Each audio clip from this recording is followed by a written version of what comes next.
Celtic State of Mind. I'm Paul John Dykes. It's a Friday afternoon, and I'm delighted to be joined by Jim Orr and James French. If nothing else, a Celtic State of Mind gives you variety. Look at the generational gap between the three contributors today. Jim Orr, regardless of your age, old guy, experience. Okay, obviously old guy, middle-aged guy, and how old are you, James? Young 13, guy. 14, something like that. Is that yeah. Nearly 16, yeah, pushing 16, yeah. There we go. You know, the reason I bring it up, on Tuesday, Patrick McGilp disclosed that he has been a season ticket holder now at Celtic for 10 years, a whole decade, and he had not seen Celtic winning the Champions League game and at Celtic Park. And of course, he now has. And this is going to obviously form the basis of a lot of what we discussed today, moving into the game with one eye obviously on the Champions League game, moving into the domestic game against Hearts this weekend. Before I do that, I'm going to take this opportunity to tell you that all weekend, a Celtic State of Mind will be broadcasting live on here with many of our friends from the world of Celtic media. I'm going to run through some of them just now so that you know what's in store. We're going to be live at 8 a.m. tomorrow morning, right through to 8 p.m. We'll cover the game live, obviously. There's going to be a watch-along, as we always do. This is the 4th year that we've ran the Acsom Charity Weekender. So tomorrow, you will be, I don't know, what's overjoyed probably to hear that there's going to be the return of Screamer Celica, which is Kevin Graham, Chaz Nuki Burden and myself talking about Shane McGowan. We're also going to have the Celtic Report, Michael Taggart, Jim Orr and Des McLean talking about Bend It Like Bertie. There's a wee plug for you, Jim. Yeah, that'll be good. Brilliant. That'll be good. Yatao and Liam Carrigan will be on to talk about Celtic from a Japanese perspective. And that 1 hour slot is going to be aimed at our Japanese fans. That's Japanese fans of Celtic Football Club who are keeping an eye on all their exports. And Laura Bradburn's new show, Thoughts on the Hoops, will be on from, let me double check that time, 1 o'clock. Then we'll cover the game. We've got the Green Sunrise podcast, the Celtic Way, the Celtic Cross Collective, E-Tims, Celtic Down Under, A Celtic World. Natasha Meikle will be talking about the women's game. We've also got the Huddle Breakdown, the Celtic Supporters podcast, the State of Scottish Football, Come On the Hoops, the Celtic Exchange, and the Unrestricted View. Jim Orr, what a lineup that is. Yes. Good. A belter. And when are you on, Jim? Let's just check. 11 o'clock. 11 o'clock, morning. Yeah. It's an early rise. Yeah, 11 o'clock. Yeah, so 24 hours over the weekend, we are raising cash for Jamie Tierney. Now, the link for Jamie and the fundraiser is underneath this video. It's going to be underneath all the videos, the 24 broadcasts that we do over the weekend. And after that, I might just take a couple of hours off before getting the bulletin set up for Monday afternoon. Let's talk about the Champions League. James, man of the match, Liam Scales, talk me through it. Yeah, listen, it's Is James still here? Yeah, he is. It's good to get the monkey off the back. And 7 years since we last won a game in the Champions League, and then I think it's even further back in terms of winning a home game, which was, I think, Ajax 2013, 2014 maybe. Kind of a gap, and just kind of for a club the size of Celtic, it's not really good enough. But yeah, to be more positive now, and the Rodgers and the team are really looking to be carry that momentum now into tomorrow and try. We're having a few issues with the old signal there, Jim. So, James, if you're able to reboot and come back in, we will come back to you on the Liam Scales rise. Because what I was saying there, Jim, is that, you know, a year ago, about 11 months ago, he was part of that Aberdeen team that were knocked out of the cup by Darvel. It has been called the biggest Scottish football shock of all time. And look at him now. He's winning Man of the Match awards in the Champions League. Incredible, Jim. How did he do it? Let's talk about that. How did he do it? Because he's a player that, I've got to say, I had written him off in the summer. I think every player, if you give them an opportunity and they're half decent, they've got a chance. Of course they've got a chance. I don't think, I don't want to be negative about this. Is he any better than a lot of other defenders that are playing in the SPL? discuss. Last week we lost to Kilmarnock. I mean, the boy Stuart Finley's a decent player. The boy at the back, Dees. If you put them in the Celtic team, do you think they'd just be as good? I'm not trying to do them what Liam Skill's achieved. It's phenomenal where he's came from. Absolutely phenomenal. But I don't know how he's got there. I mean, he's got there because of tons of injuries. That's the easy answer. And in football, sometimes it's that kind of sliding door stuff. All of a sudden, you're in there and you've got a chance. And I think if you've got a good team, you can bring people into that team who maybe not at that level, and they've got a chance of doing well. It's difficult to bring in players to teams who are not playing particularly well. I think that's been an issue this season, where we brought some guys into the team where we've not been playing particularly well. And I think it's been a funny season. Not really funny ha-ha season, but it's been a funny kind of... I would actually split it Europe domestic. Yeah. Because I actually think in Europe, with the one exception, getting a doing in Madrid against a phenomenal team who were on fire that night, and we're playing with 10 men for 70 minutes. So putting that to the side, I thought we've competed reasonably well with the other 5 games. Could we have done better? Yeah, of course we could. But I think at that level, we need a wee bit of luck. And you look back at a couple of games, I think Lager Bielka's sending off in the first game, that was dead unlucky. Different referee, different outcome.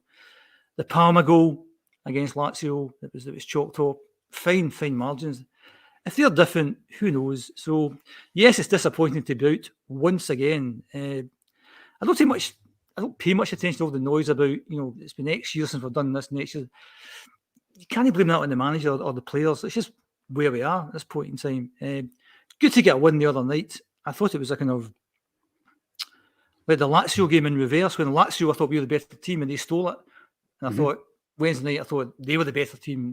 They cut us open a few times. But it was a kind of, it was a good performance. It was a plucky performance. It was putting bodies on the line and all those kind of cliches. And yeah, it was good to get the win. And at the end of the game, you'd have thought we'd have won the Champions League the way the fans were reacting. But good, it was good to get one good game, one good victory. But yeah, and special mention to Welsh, actually. I thought Welsh was outstanding the other night. But yeah, we're going to get in there. Yeah, I think so. I mean, listen, sorry, James's signal has prevented him from joining. It's like it's you, like the old national lottery advert, shining a light on Jim Orr there. We will have some reinforcements from some of the Acsom troops. They're going to be coming in just a wee second. So, yeah, that would be absolutely perfect. I think Kevin Graham might be coming in, and the big man Lloyd. So we'll see when they come back. But yes, we are going to be touching on some of the success stories, Jim, because I think I watch all the pre-match press conferences and post-match with Brendan Rodgers, and I think when I was doing it with Ange, there was an added edge to when Ange did these things, because these things can be pretty formulaic. Going through the motions, Jim. You've got a press pack in a room. They all want to know about injuries. They all want to know about this. The same questions virtually every week get asked. And I think that, by the way, not taken away from some of the phenomenal journalists in Scotland, because there are some brilliant journalists. I think when you throw the kind of fan media in there, you sometimes get a different hue to the question, a different vibe and approach. And last week, I thought Acsom was brilliant in his views and the way that he approached Brendan Rodgers. And we were talking last week about the fact that we're all dreamers, Jim. As football fans, we're dreamers, right? And you think to yourself, what are we capable of? And you look at every single nuance. If we hadn't spent that 3.5 and we'd put it together and signed that player. And that's what fans do. And you know what? I think there's a bit of license for it. You can be a bit of a dreamer. And Acsom asked the question last week, and Brendan was determined. He is the man. This is the main reason he came back. He's the man to give us back a bit of European pride, a bit of aspiration in Europe. And I guess after the game there, listening to Brendan Rodgers, and he was talking about moments, Jim, it goes back to the point you made. And you think about moments. You think about that made a red card. Was it harsh? Possibly. You think about Lagerbielk and how JP and I were talking about him bookmarking his Celtic career with 2 Champions League games against Feyenoord. One of them so disappointing. Another one, the elation of scoring that winning goal and the song playing and everything else. And it's almost as if it's going to resurrect his Celtic career, that one goal, that one moment. And whilst I agree with Brendan, there have been moments this season that you can kind of cling on to. The overriding issue that I've got is that we've gone in unprepared. And I don't think we were prepared for the level of quality that we came up against, particularly away from home. But if you want to split it in two, I think a home or 3 home games, Jim, were probably the best of Celtic. Getting back to that Europe domestic thing, he's got older all of a sudden. Who did that? He has. I know. He's put his glasses on and it improves the What's the young, handsome guy? There he is. You talking about me? I'm the young, handsome guy. No. How are we doing, Kevin? I think you need to split it Europe domestic again, in that we actually did okay in Europe because we played against teams who want to play football and they don't park the bus or the low block, as these kids would say these days. But and I think you used the kind of Jekyll and Hyde the other day. One of this week's podcast, you said something about Jekyll and Hyde sort of thing. And domestically, we've been off it. We've been really off it this season. And that, I recall in the first game of the season, or after we beat Ross County, I said, I've got a horrible feeling for sleepwalking into this season. We're looking for the manager to wave a magic wand. Yeah. And at that point, it was maybe halfway through, or maybe with 2 or 3 weeks of the window to go. We weren't buying anyone. We were dead slow. And bringing back Peter Law, bringing back Brendan, although he's a good manager, I just felt we were going backwards a wee bit. And that's kind of what's happened because I just think we're miles off it domestically. Too early to panic, but if you look at the performances on the pitch, you look at the style of play, lack of intensity, lack of entertainment, poor results, in-game. Kygo. Kygo sums up the season for me. In a nutshell, because basically he's our man. He's the guy who got his points at Ibrox, which is the pivotal game so far this season. He's our guy, and now he's not our guy. And he can't get a game. And the manager said the other day, he's not doing what he should be doing. And you think, what? What do you mean he's not doing what he should be doing? You're the manager. He's not doing what he should be doing. And you've mentioned this before, Paul, about the scattergun signings. We're not very sure why they brought these guys in. The squad's really bloated. They carry on with the GB and all the stuff that they're doing. And what's quite hypocritical last week was the thing about, well, you can't wave flags from Palestine, but if you want to do up your laces for rainbows, then not sell out. So I just think there's a kind of dysfunctional aspect to this season so far. It is early days. If you look at the positive side, it is early days. We're not at the halfway stage yet. And despite all that, we're kind of still 2 points ahead. In reality, we've got the main rivals coming in a couple of weeks' time at home. You win that game, you go 5 ahead, and January's coming up, and you're going to strengthen. In theory, you're going to strengthen, but I still say, in theory, nobody should will do that. So you can look at it from a positive point of view that even given all that stuff, we're still 2 points ahead, and everything's to play for. But he needs to sort it out, because if we were chatting before Wednesday night, it's a different conversation that we're having. And if Lagerbielk hadn't scored the goal the other night, if it ended up 1 each, it'd be a different conversation. We'd be saying same old. We've seen this movie before. So I wouldn't let Wednesday night kind of cloud the fact that I think the season has been disappointing so far, but there's still plenty to play for. And I'm just hoping the manager can turn the thing down, because you talked about the nuances and what have you. What is his motivation for being here? I'm not that sure. Do you really want to play at the Tony Macaroni in Ross County when you could have maybe get a gig down south? Not one of the bigger teams, but you're going to Old Trafford and the Emirates and all that. So he's a good manager. I'm not saying he's not a good manager. He's a better manager than he was last time around. And actually, I don't blame him for leaving last time around, because I think his job was untenable the way things went last time. So anyway, that's a wee bit negative, a wee bit positive. So I'll try and balance up there.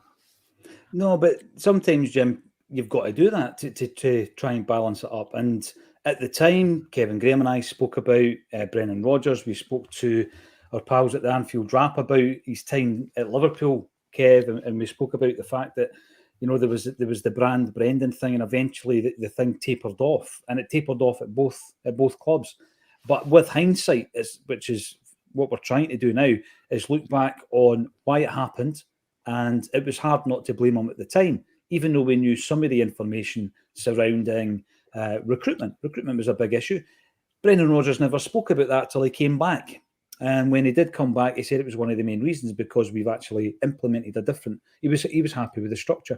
I'm going to give a few folk a shout out for joining the stream. There you go. You don't often see people on the old Twitter. So Damiano Agostini has joined the stream, and Craig Campbell has done likewise, as has Kaiser on the YouTube. Thank you everybody for supporting us. And before we go any further, because I know Kevin will take this, at the kind of like in the tone that it is expected to be delivered. It's Paddy Lavery. Good to see Alan Carr back on the show.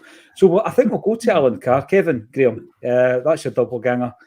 What's your thoughts on the momentum? Because after a European win, you've seen plenty over the piece. You've seen plenty of defeats. There's a feel-good factor. And Jim's right. If we were going into the Hearts game having not won that, then the mood is completely different. People going about the money of winning on a Champions League game, the coefficient points, etc. I think what's most important on this occasion is the momentum that we'll gain from that win the other night, Kev. I think we need to gain momentum. I mean, the other night was great. It's always good to win a game in Europe. I mean, it's witchcraft. We didn't win too many in the Champions League. So when you were talking to JP yesterday about wee Patrick, no, actually seen Celtic win a game in the Champions League since he's been a season ticket holder. I went, that is unbelievable. That is really quite frightening, and that is a massive indicator of failure. That is a massive indicator of failure. I mean, we can't look about that momentum, right? I think we are seeing a manager who, since Leicester got put out the FA Cup by Nottingham Forest 4-0 in January 2021, I think, or 2022, it'll be 2022, is a manager whose stock has been on the wane. And he's came to us for a wee bit of salvation. Or because this is the last big job that he's got. If he makes a mess of this, if he comes second in a 2-horse race, then he's done as a manager. Completely and utterly done as a manager. So I think he's been found out in the last 2 years. I think he's been found out in England, and he's been found out domestically in Scotland in his return here. He's getting schooled with guys like Stuart Kettlewell and Derek McInnes. His football is stale, his football is boring, and he keeps on blaming the players. He's failed in Europe. He's took a treble-winning side, and we are now looking at a title race. He's blew a 10-point lead at this, even though we're still 2 points clear at this precise moment in time. Brendan Rodgers needs this momentum to continue, and he needs to stop blaming other folk and step up to the plate. Either he's failed in the last 2 years as a manager, so either his style is stale and folk have worked him out, and he's got to change. But we keep on hearing the same excuses. I haven't got good enough players. I haven't got good enough players. We heard that the last time he left. We heard that at Leicester when he got them relegated, and we're hearing it again. Brendan, it's time for you to step up. It's time for you to get the momentum going. The point there on not having good enough players. He's got a point, isn't he, when he goes into Europe, Kev? Because I think the biggest frustration we've had on that, you know what, the counter argument to that, Kev, is he's inherited a treble winning side. I totally get it. It's not as black and white as that, but there is some truth in it, and that I think that there's a huge issue in the last window. So what you're doing just now is, I think you are giving us an opinion which might change if in January he gets the players that he thinks are quality. But again, Kev, how many of those can you get in one transfer window? They trust I was going to say that as well, because I kind of, I'm this old negative guy, and I feel, welcome back, Kevin. You keep coming, mate, because I've passed the bat, and I've just passed the bat, and this is brilliant. But no, what I was going to say, I'm not being negative, Jim. I don't think you are being negative, but it'll be perceived as being negative. That's all I'm saying. I think because it definitely will be perceived as being negative. The issue that I see is you have to look at the evidence of things, and doing a little bit of research last night in this was that I've said before, in his first season, I think when you think of the manager, what's your two images? The invincible season, in terms of winning the treble and the Rodgers goal, and in terms of being a masterclass tactician, sticking Eddie on at Ibrox when we're down to 10 men. That's what you think about. And what I said last time I was on, Invincible season, 106 points. Second season, 82 points. 24 points down. That's the equivalent of 8 defeats. That's not great. Now, he didn't see out that season. So the wee bit of research I'd done last night was to say, at this point in time, in the 3 seasons it was here, in the first season, he only dropped 2 points. But at this point, Drubis and Johnson. The second season, he dropped 10 points. And the third season, he dropped 12 points. So every season has dropped more points. And the bit I said earlier about January window in theory and lots of ifs, you look at the players that we brought in previous Januaries, Charlie Masonda, Ollie Buck, Timothy Weir. Are these his signings or loan signings? I don't know. We brought in Compare as well. I'm assuming Compare wasn't his signings. And that's why I'm saying that I'm not that sure. And I'm in Kevin's camp here when it says we get to January, will we get these players? Because I said at the start, I wonder about his motivation for coming back. He must have been told, you come back and we'll deliver the players that you need. And you get to the end of the transfer window and they're not there. And we all said at the time, we are weaker than we were last season. And we've been dead unlucky with injuries. There's nothing you can do about that. But in terms of the quality, and that's what he talks about, the quality of players, it is not as good as last year. Putting injuries aside as well. And also again on the fact that I loved Ange. Ange was a really good guy, but Ange never made excuses. He just came in and said, well, we are guys, or mate. Like, that's all we'd say. And over the last few weeks, all we hear from managers, we need quality, we need quality. Every one of those Celtic players that put at Kilmarnock last week, Kilmarnock wouldn't get into that. Any one of those Kilmarnock players wouldn't get into that Celtic team, in theory. And then he starts saying, well, Mickey Johnson, not too sure about him. So a good manager to me is when the team is more than the sum of the parts. You look at the team last Sunday, were we more than the sum of the parts? No, we weren't. Watch the game last night, our main rivals, they were more than the sum of the parts because their players, I think, are relatively ordinary. They go to Spain against a really good Spanish team and win 3-2. So I'm concerned for the game in a couple of weeks' time because I think whoever wins the next game wins the league. And it shouldn't have came down to this. It really shouldn't have. No, because then the January transfer window becomes even more pivotal, Jim. But we're in a situation where what I think we need and what a lot of people in the comments think we need in terms of numbers of quality players coming in is going to be a massive ask. Now, I'm going to come back to some of the signing names that you mentioned. Ollie Burke, I've got to point out though, Kev, is still Scottish football's most expensive player of all time. And he was born in Kirkcaldy. These are two facts that blow my mind. So, Kev, it's not that I completely disagree with you, but I think what's important, you've come in and you've lit the torch there, right? And there's going to be people who agree with you. There's going to be people who disagree. Charlie agrees with you. Charlie McGarvey. Well said, Kevin. He agrees with you. And then we've got Danny Boy coming in on the YouTube. Too hard, Kevin. Wait until after his own window and we'll see. And the reason I'm bringing this up, Kev, is it's almost as if there's an acceptance, I guess, in my own mind and many others, that window just past there wasn't Brendan's. So, Kev, you're saying, listen, mate, you've got players, you've got quality players who should be beating Kilmarnock away from home. Stop with the excuses. Some others are saying, well, you know what? Once he's maybe got his own identity within the team, etc. Do you think that that's because the way that Brendan puts it across in the press conferences? We were talking about it earlier. I sometimes think he gives too much, Kev, because there was times when Ange was unhappy with the players. Remember, I think on one occasion he let his guard down a wee bit, and he says it's not happening quick enough with the transfers. He was unhappy with the players he had, but he didn't go for it. Presser after presser after presser, Kev, going on about quality, did he? I think sometimes, and I mentioned last week, it's the same with injuries. Brendan Rodgers tells the opposition exactly who's fit and who's not. Ange never used to do that. So maybe it's just about tempering that a wee bit, because all that kind of work has to be done in the background anyway, transfer-wise, doesn't it? Yeah, it does, right?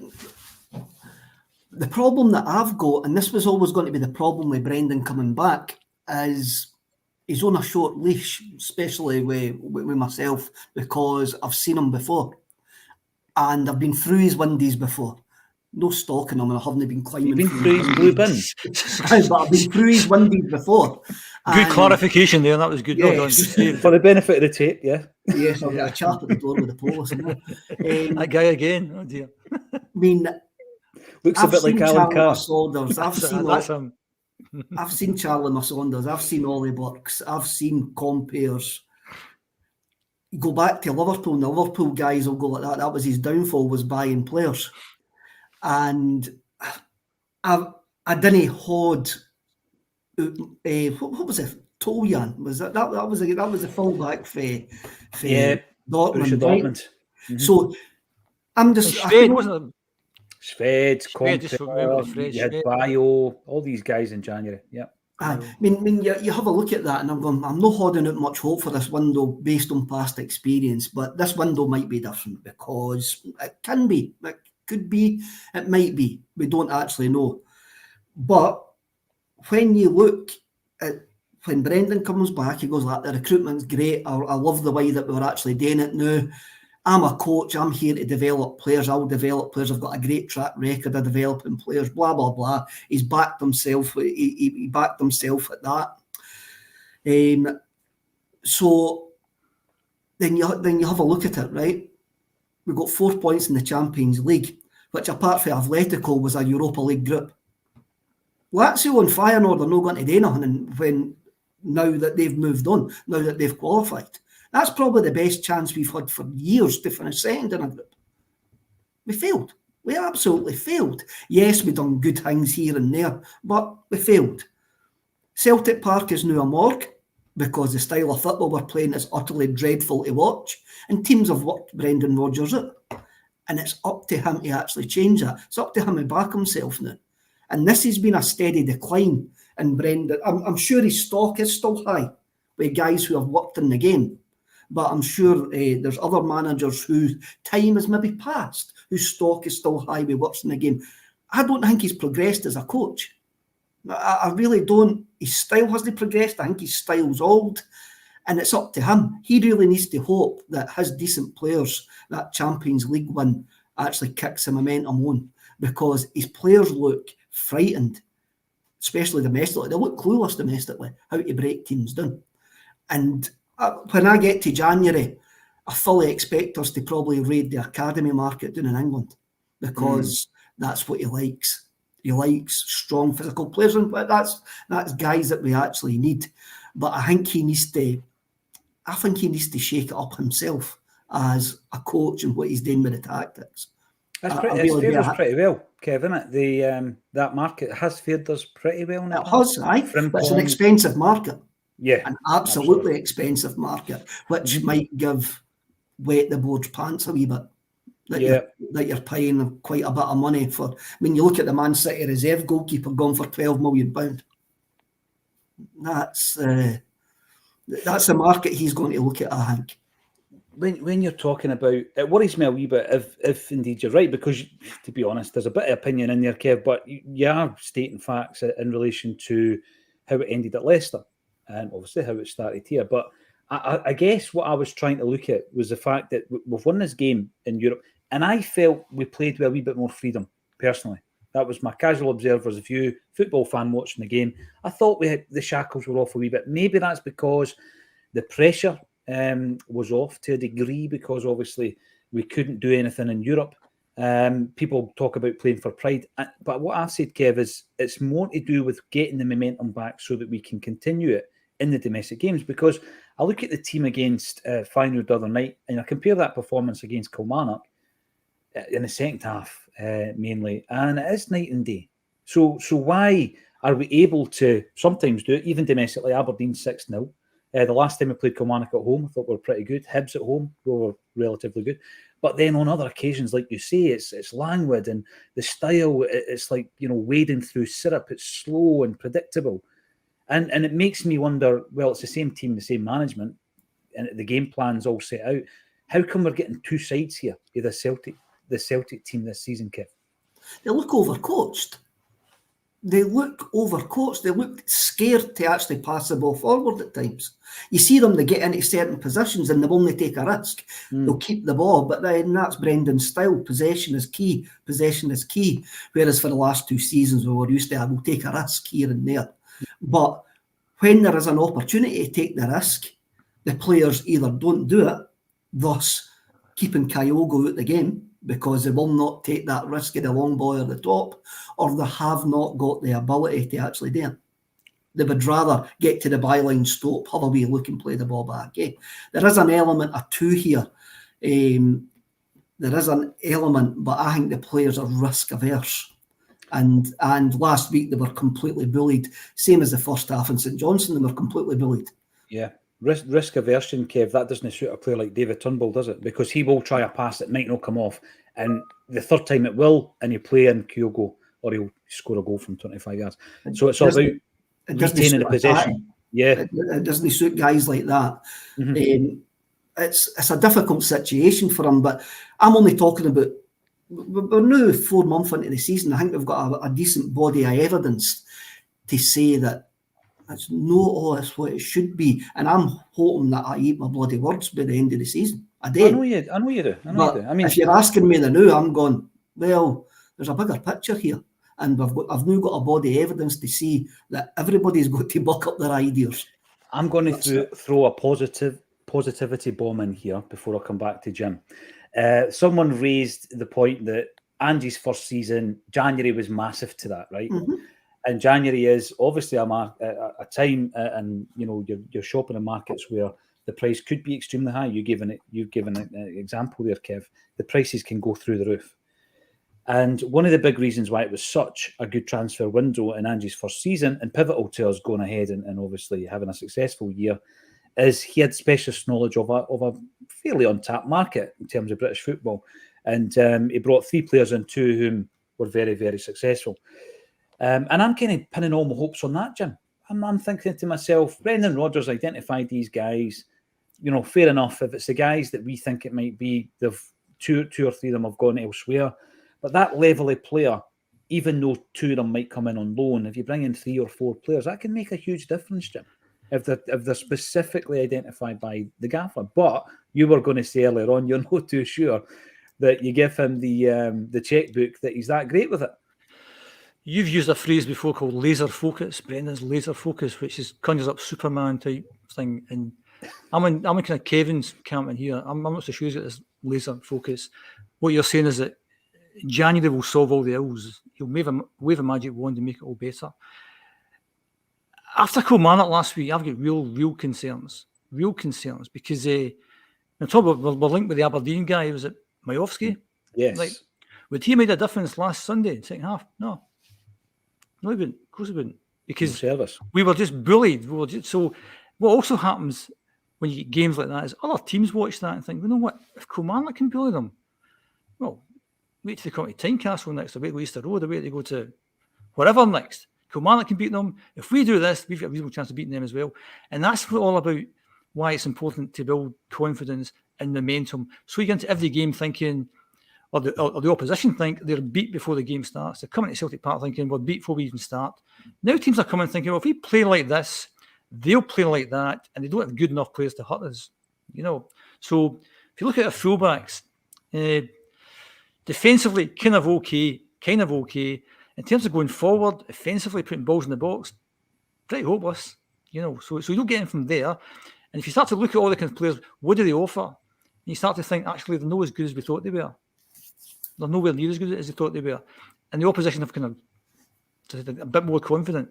So I'm concerned about that. I mean, you will always lose points. You'll lose games and you'll draw games. And there's a way to lose games and a way to draw games where you say, you know what, we played really well, but hey-ho. Keeper's made brilliant saves. We've missed chances. Da-di-da-di-da-di-da. We were dead unlucky there. We were bullied. We were schooled last Sunday. And that really, really, really shouldn't happen with a team like Celtic. It really shouldn't. Given our resources, that shouldn't happen. We can take defeats. We don't care win, lose, or draw. We can take defeats. We can take draws. You dust yourself down and you go again. But that level of performance, and the St Johnstone up to maybe about the 70th minute, was poor. And you can go through a number of games this season. You can write them all off. I'm not saying Ange was perfect last season, but you kind of look forward to going to the games. You look forward to the style of football, and we drop the odd point, have the odd bad performance, but it was good to watch, and it was exciting. This isn't good to watch. It's really painful at times watching this. There's not a lot of entertainment about. But if you get your 3 points, at least you say, well, we've got our 3 points. We're now in a sequence of games where we're not even getting the 3 points. And that's the concern. No, you're right. It is a concern. And people continually raise the fact that across all competitions we haven't won 3 games back to back, or consecutively rather, because three people can't stand back to back, can they? So we'll say consecutively. Kev, what are you saying? Well, what I would actually say, see if you went back and listened to the live bulletins for December when Postecoglou came in, we were saying the exact same. Yeah. I think lawyers were saying at that point, we just wanted to challenge, and it's a big thing because you're in that sort of transitional period. And at that point, we didn't realise how big winning the League Cup was for that going forward. We're in a completely different situation. We're in the same situation with Rodgers, but completely different because we know him, because he's been here before. And that's where there's probably a prejudgment with me. There probably is, because he has been here before. And I probably gave Postecoglou a bit more scope in November two seasons ago. I also think, yeah. Because of that. Yeah. I also think the fact that if you go back to that period you're talking about, people, with guys like Aidan Moffat was playing, and the guy who played centre forward, whose name I can't remember, but Ange took over a shambles. Joey Dawson. Ange took over a shambles and very quickly put something together. And although it lost games, he did make excuses. He just got on with things. And then I think Kygo was injured, was it, at that point as well? And I think somebody else was it somebody else? Callum McGregor, was he missing it? I don't know. Anyway, I think at that point in time, we were down at the bare bones, and that's why the Ralston goal at Ross County was so huge at the time, and winning at St Mirren, I think, as well. I can't remember. Too far away. But the point being that Ange came in with a shambles and quickly turned it around. The new guys came in with a treble-winning squad, and we've ended up where we are just now. And you've touched on before, Paul, about the signings that we've made, and we don't understand why we've made as many signings and who we've signed. And I saw something during the week, or the previous week, of Alan Morrison, who's brilliant with the stats. And he talks about Laga Bielka not being the right fit. Like, Alan Morrison does this as a hobby, and he's not the right fit. And I love all the stats stuff, because it kind of makes the subjective objective. It puts numbers on things, and you think, well, that's that. And not even just to assess somebody's performance. It's putting numbers on styles of plays of teams, which I find fascinating. The fact that saying, well, if you want to be in a Brendan Rodgers centre-back, you have to be a number X, when in fact your number is Y, and it doesn't fit. Yeah. And I understand that bit of it not fitting. And going a bit Kevin here, I suppose, in terms of saying that if I'm going to buy a pair of jeans or something, and now I'm at this, I don't know, years ago I'd be a 28 waist, years and years ago. Oh, years ago, decades ago, many decades ago. So now, I don't know, 34 now, something like that. So if I'm going to buy something, it has to be a 34. If I could buy a 28 intentionally, that's just madness. Why would you do that? So Laga Bielka's a 28 when you want a 34. I understand that, because it's not that complex. So why would you do that? So somebody at Celtic Park has made that decision. Go for the 28, no the 34. Yep. And I think Laga Bielka's actually not a bad player. And I suppose, how do you make a 34 become a 28? You'd have to lose a lot of weight to get there. Right. So Brendan is going to have to coach this guy to become a 28. But we need him now. We need the guy now. This is a problem. Another thing that annoys me is that if you take some of the guys that we've bought, who could be good players, Big O, I think O's really he's a dead likeable guy. He tries his heart out. He looks a player. He could be a player. But we're full of guys who could be. We don't need could be's. We need is. Callum McGregor is a good player. Matt O'Reilly is a good player. Carter Vickers is a good player. Oh, could be a good player. Yang could be a good player. Johnson could be a good player. Scales could be a good player. Well, we don't need coulds. We need is. And that's the issue. And I don't understand if people are getting paid, a lot of money to make a decision, and you go out and buy somebody who's a 28 and you want a 34. I don't understand that. I really, really don't understand that. Kevin. The jeans analogy, Kev. Are you going to jump in here and try and talk that? It's rubbed off on me, Kev. I'm now analogy guy. That's great. Right. Brilliant. You can be negative guy. I'm an analogy guy now. That's how it works. See what I'm more worried about. Jim's is perfect, but then you see Bernardo coming in. Then you see we're linked to another player for the Benfica Academy. And right away, I'm going like that. Are these guys on the same agency? Are these boys? So who's Laga Bielka's agent? Oh, he was Starfelt's agent. Right, hold on, wait a minute here. This is new. Yeah. Maybe making sense. So you're not getting guys at Brendan as scouting. You're getting guys that are getting offered to the football club, and I know that's how transfers work now. Yeah, and it can work well. It can work well. There seems to be, even Postecoglou used a wee pool of agents, and that's the way it seems to be working. But Lagerbielke was probably a 31 leg. And we needed a 34 leg, But we got a decent deal because. But we got a decent deal because we were punting Starfelt for the same agency. So yeah, I think we've written off Nairoki and Lagerbielke far too early. Oh, definitely. But then that's Rodgers, As Rodgers has took that credit. I think that obviously we lost Starfelt, so I think based on last year's team, what did we need into this new season if nothing changed? A decent goalkeeper backup, a decent left back backup. What else? A striker maybe? Something like that. Three positions. So, but then in addition to that, we lose Starfelt, so we need 2 centre-backs. We've got 2 centre-backs, I think. Right? So Narowski sounds like a good guy, but we don't know yet. And Lagerbielke actually, did not win, was it the best Swedish defender or something last year? So he can't be that bad. He did. I mean, Sweden's a decent standard of league. So the centre-half position, that's kind of okay. We lost Jota, we brought in Palmer, and I think on paper, when we brought Jota in, you can see on paper, they're not that different. Obviously, Jota was exceptional the last 2 years, but the time you buy him, I don't think there's much between him and Palmer. Who else would we lose? Moy, we lost Moy, and Iwata we made permanent, so I think Iwata for Moy, fine. So there's been some likes for likes. Moy's one that we didn't talk about. But I think Iwata could do that job. Anyway, notwithstanding that, I think we still haven't looked at a goalkeeper and a left back. And if Joe Hart's injured, we're in trouble because the drop in quality of that is enormous. In the same way that when Carter Vickers doesn't play, there's an enormous drop off in quality. So they're the two guys we depend on. And again, to quote the Alex Ferguson quote, is it's defences that win your leagues. If you don't get that right, you're in trouble. So if Joe Hart gets injured, or Carter Vickers gets injured, we're going to drop more points. And we can't afford to drop more points because we're now in a title race. And that's of our own making. Because we were 7 points ahead with them having no games in hand. And we've just blown that 7-point lead, which is unforgivable. But we can get it back in a couple of weeks' time. If we don't get it back, then, it's of our own making. That'll be an interesting Monday bulletin if we don't.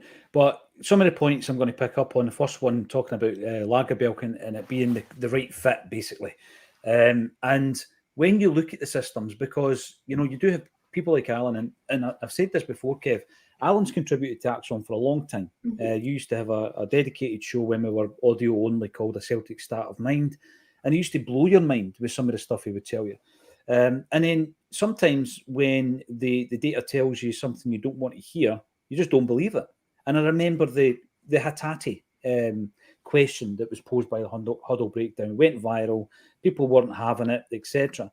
But I think with Lagerbielke, what I seen when I had exposure to a data system from a football club in Scotland, and I was having a look at it, and there was a presentation, and it was dead interesting, is they were showing me things like the passing movements on the park, which I find really interesting.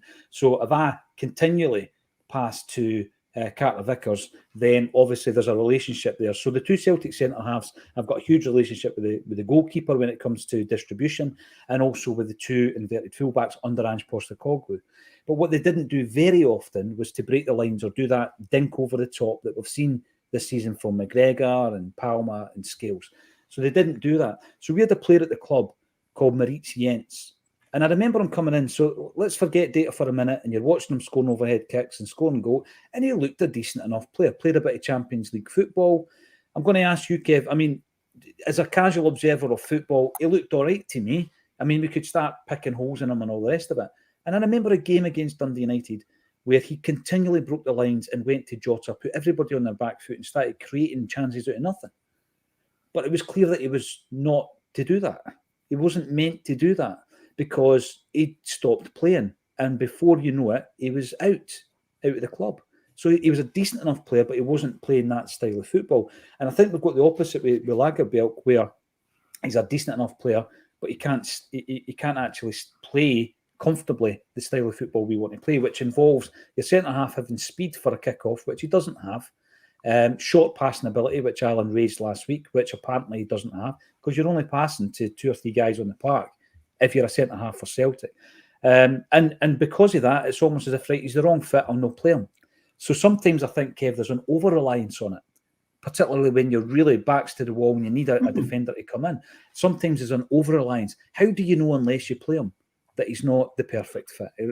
You know what I mean? The stats might tell you that he's not, but he showed the other night he can come in and he can positively contribute to Celtic. Well, why don't you, if you've got a guy who's a Swedish international, which he is, young Swedish player of the year or Swedish player of the year, which he is. Defender of the year, yeah. Decent enough defender, he must be. You didn't get into the Swedish national squad if you're not a decent enough defender. And you realise, well, he can't really pass the ball short. So you go, well, why don't I drop a guy in front of him which can get the ball off him to pass the ball for deep and use him to his strengths, rather than having this set mindset of this is the way that he's got to be. This is the data that he's got to meet. I mean, would he played earlier on the season at Rugby Park, but I'm going to actually write that off because he was just off the bus. He didn't realise what was actually happening. He was thrown into that game. It was like Starfelt at Tynecastle. Aye, he has the either sink or swim in situations like that. Alistair Johnson's swam at Ibrox, Lagerbielke sunk at Rugby Park. But that's a coin toss. What's going to happen at that, right? So you go like that. Well, he done it at that game, and you go, maybe he hasn't got this. But say last week when we're getting bullied, it's quite obvious that the guy's a defender. He could have not came along and just said, see, by the way, I didn't want you to actually pass the ball. I just want you to nail that centre forward. I just want you to make sure you show that centre forward you're in a game, that he's in a game, that he's not going to bully, that you're going to win everything, you're going to get in front of him. Get in front of him and win the ball, do your job, and just let the guys who can play football play football. Brian Clough always says that. He used to tell guys, you win the ball and get to the guys that can play football. That was Brian. He used to say that to Martin O'Neill. You get the ball to John Robertson. You win the ball and get to John Robertson because he can play football and you can't. Yeah. And sometimes you need that. Sometimes Carter at home tomorrow against Hearts. I'm looking forward to a victim of that as well. Sorry to interrupt, Kev. Turnbull's a bit of a victim of that, is he not? Mm-hmm. The fact that you put it all in and it'll tell you he's not suited to this team. Yeah, he scored 7 goals this season. Mm-hmm. You know, and sometimes when you're playing a team, you just need that wee bit of magic where the only way you can break down a defence is by scoring from distance. We don't have a great deal of players that can do that. So I think Turnbull's suffering from it. No, and I've mentioned that before, that we lack midfielders who are willing to take a shot from the edge of the box. And all the midfielders that we've got, right, I think the only one whose game has developed since Rodgers has came in has been O'Reilly. O'Reilly's kind of went up a level where, I mean, that was delicious the other night, the way that he put that ball down. Copyright Kevin McCluskey, yeah. I had to get in. That was absolutely superb. But we know at Lennoxtown going to the other midfielders, right, see for the next hour, you're going to shoot for 20 odd years. Because that's what we need you to do, because we're going to be playing against the more of Stevie Naismith's going to go to the Craig Levein playbook and the Derek McInnes playbook and go, right, I'm going to boot this mob off the park. I'm going to get these organised, and if we can go 1-0 up, the crowd's going to turn on them and it's game over. And that's his game plan, the more on it. So the day I'm hoping all your team, including the centre halves, because the amount of times it scales, gets into a position, have a bash. Just try and put it in the top pokey. It might work, it might not work. Or you might get a corner with it, or it might deflect to Kygo. But we've got to try and do something different because teams have worked us out. See the point Kevin makes, and I'll come to you, Jim. I was criticised the other week for using an example that involved Alex Ferguson. But I mean, listen, Alex Ferguson is one of the greatest managers of all time. And I've read a couple of his books, and there's some great examples. we're kind of got it in our head sometimes, Jim, that a player's a player and they can't develop. Oh, he's too old, he can't develop any further. And I don't necessarily subscribe to that. You can develop a player, like Kev says, with regards to long-range shooting. I mean, look at the development, and I know he's younger, but Matt O'Reilly's developed under Brendan Rodgers. And I think that the example Fergie gave was Paulins couldn't pass. They couldn't believe how bad a passer with the ball. His distribution was really, really poor.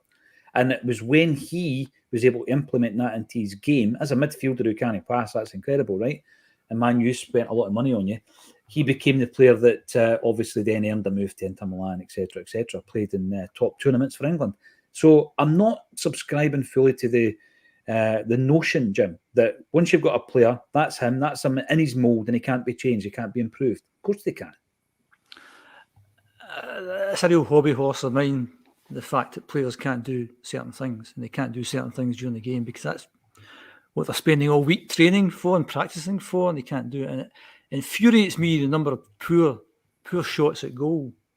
That they don't get, that they're not putting in the top corner and making the goalkeeper work. A number of times it seems to be just at the goalkeeper. Now, whether that's because the goalkeeper's in the right place, but shooting is really poor.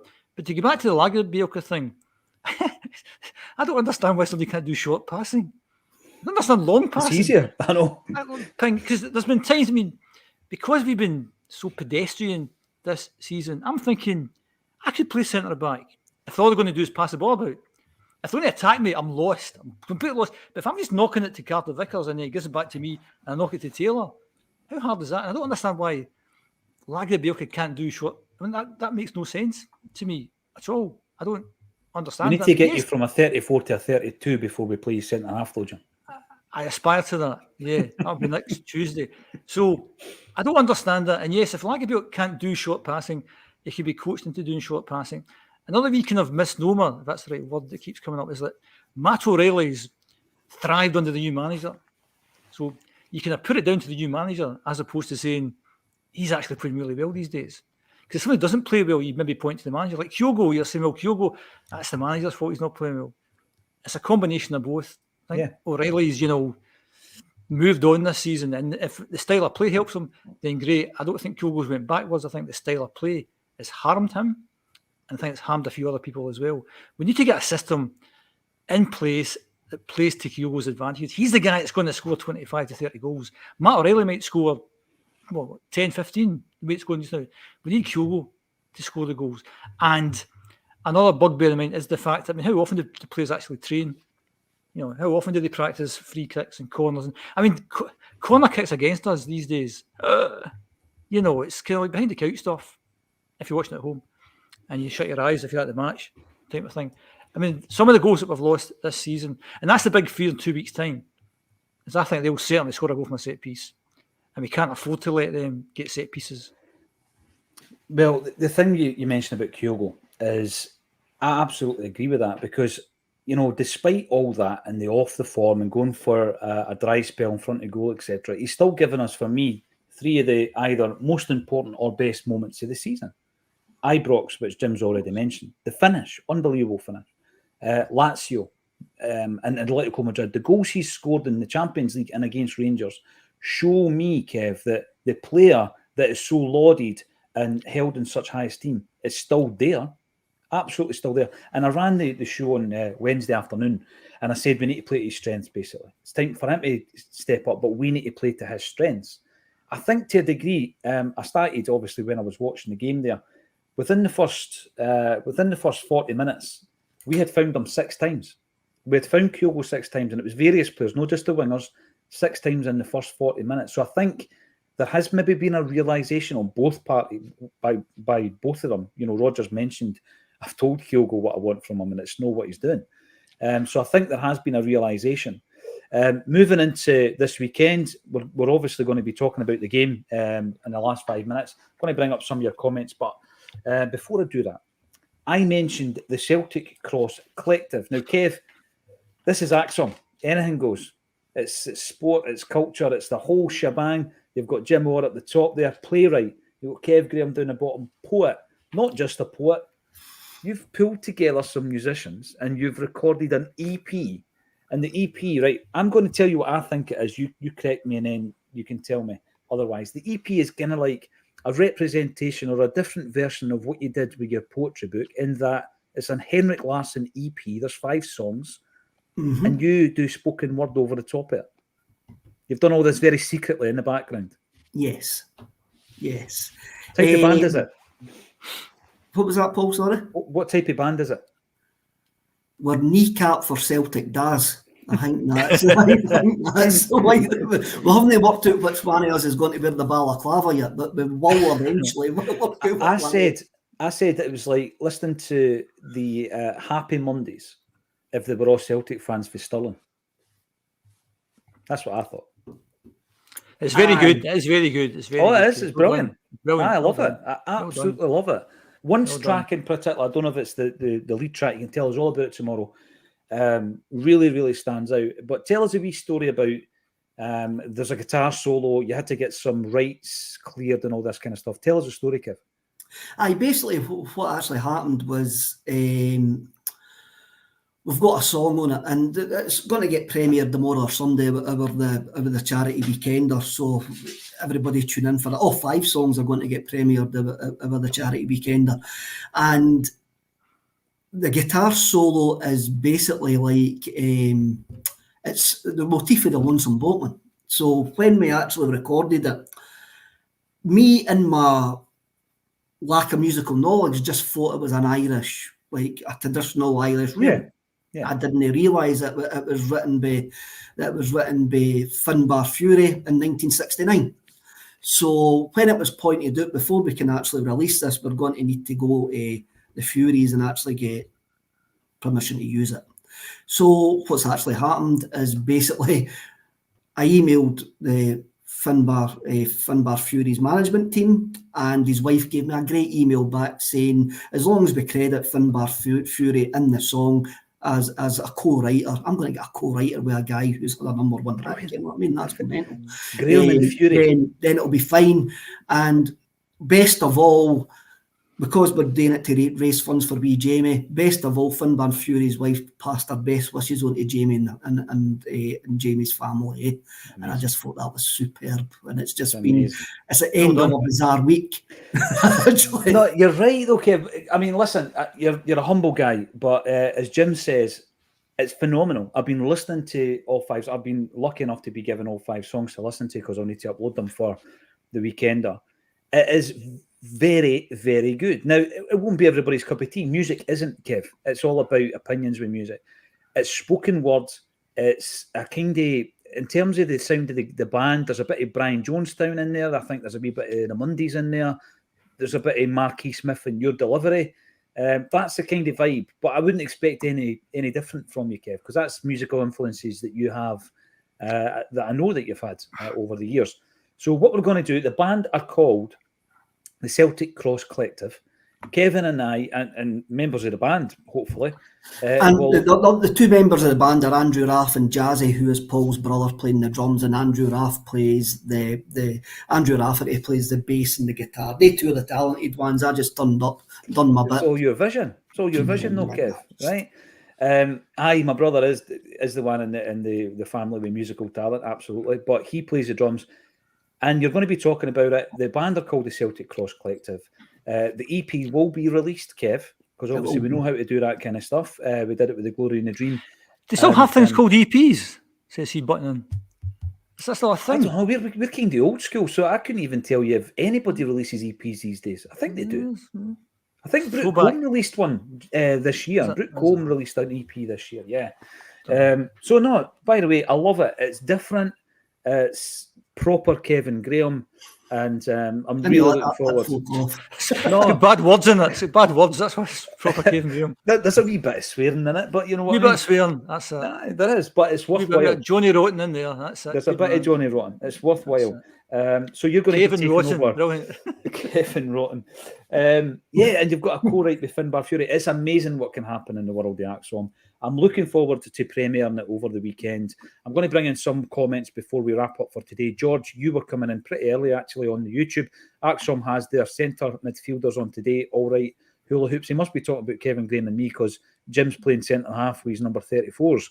the Urban Culshies. Short passing, yeah, that's me. Short passer. Acsom team must have picked up a job lot of white emotion. I promise you, Urban Culshi.